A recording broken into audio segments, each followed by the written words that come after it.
Halo, namaku Robert. Umurku 23 dan aku punya identitas rahasia. Aku pakai popok dan berkelakuan seperti bayi. Tapi jangan hakimi aku sebelum kamu dengar ceritaku. Saat aku masih kecil, semuanya baik-baik saja. Tapi saat umurku 8 tahun, semua mulai berantakan. Orang tuaku punya bisnis dan mereka tertangkap basah mencuri uang stafnya. Semua orang kaget mendengar itu. Yang lebih mengagetkan lagi, aku ditaruh di panti asuhan selama orang tua aku di penjara. Aku harus belajar melakukan apapun sendirian. Aku mengurus banyak saudara di panti asuhan. Mengganti popok mereka, menyuapi mereka, itu berat banget. Selama aku di sana, aku mulai iri sama semua bayi. Kenapa nggak ada yang mengurus aku? Siapa yang ada untuk membuatku merasa aman? Suatu malam aku merasa sangat sedih. Secara spontan, aku menaruh salah satu dot bayi di mulutku. Dalam sekejap aku merasa aman. Tapi, aku beneran sedang menghisap dot nih. Setiap aku bertanya kenapa aku melakukan itu, aku malah semakin ingin melakukannya lagi. Aku mulai mengambil dot di panti asuhan. Saat mereka sadar kenapa banyak dot yang hilang, mereka tidak pernah terfikir untuk menuduhku.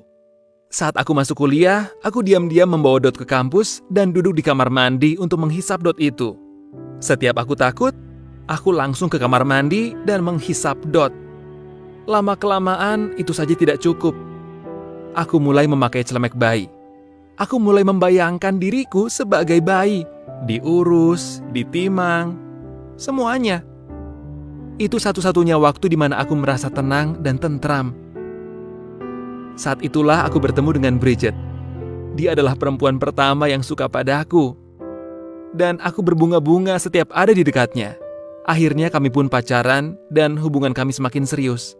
Aku mencintai Bridget, tapi aku harus menyimpan rahasiaku dari dia. Namun ada satu hal yang belum pernah aku lakukan, tapi aku benar-benar ingin. Aku ingin pakai popok. Aku tahu ini terdengar menjijikan. Aku bahkan nggak bisa menjelaskan kenapa. Tapi aku ingin. Akhirnya aku pergi dan beli popok orang dewasa. Semua orang pasti melihatku seakan-akan aku beli itu untuk nenekku. Nyatanya, aku merasa seperti orang gila. Memakai popok membuat aku merasa sangat bahagia. Iya sih, memang itu menjijikan kadang-kadang. Atau ya, selalu. Tapi itu membuat aku merasa nyaman. Masalahnya datang ketika Bridget ingin kita lebih intim. Aku nggak bisa ganti popok di depan dia. Aku nggak bisa melepas celanaku. Dia bahkan nggak bisa menyentuh paha atau punggungku tanpa merasakan popok yang aku pakai. Dia bakal berpikir apa tentang aku. Dia mulai curiga. Dia merasa aku menyembunyikan sesuatu. Hari itu datang, hari di mana aku sedang di rumahnya dan aku harus ganti popok. Dia mulai mengetuk pintu, bertanya kenapa aku lama sekali. Aku mulai panik. Bagaimana kalau dia masuk dan melihat aku berbaring di lantai seperti bayi dewasa? Aku panik dan memasukkan popoknya ke dalam toilet. Itu langkah yang salah. Seisi kamar mandi mulai banjir. Air toilet keluar kemana-mana. Aku semakin panik, mencoba mendorong popoknya ke dalam sambil menaruh handuk-handuk di lantai. Bridget dan ayahnya datang ke kamar mandi dan melihat bencana ini. Coba bayangkan, aku berdiri di tengah kamar mandi memakai popok, menyumbat toilet pria ini. Tahu yang aku lakukan? Aku kabur. Aku lari keluar rumah, masuk ke dalam mobilku dan langsung melesat pergi. Aku blokir nomor Bridget. Aku blokir dia di sosial media. Gimana caranya aku menampakkan wajahku di depan pacarku setelah aku menyumbat toilet dia dengan popok? Saat itulah tingkah bayi aku semakin parah. Aku mulai memindahkan para bayi dari tempat tidur mereka dan aku tidur di sana.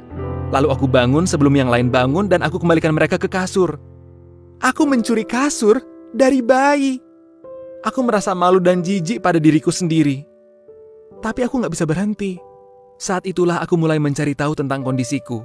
Aku kaget waktu tahu bahwa ada ribuan orang yang sama seperti aku. Yang lebih menarik, ada website di mana kamu bisa cari orang yang akan memperlakukan kamu seperti bayi. Orang dewasa yang akan ganti popokmu, menyuapimu, semuanya. Aku hampir putus asa mencari orang yang bisa mengertiku dan membuatku merasa normal.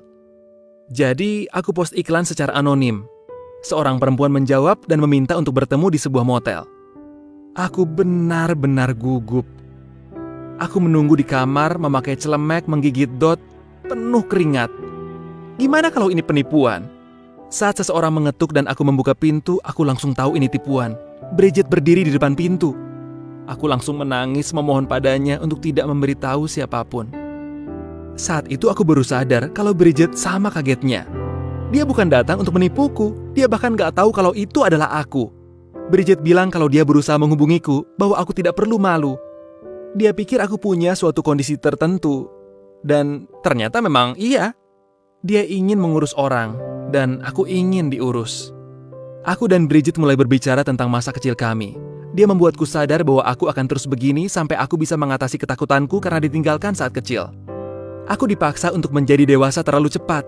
Dan karena itu, aku ingin merasa aman seperti saat aku masih bayi. Karena Bridget, aku mulai ikut terapi.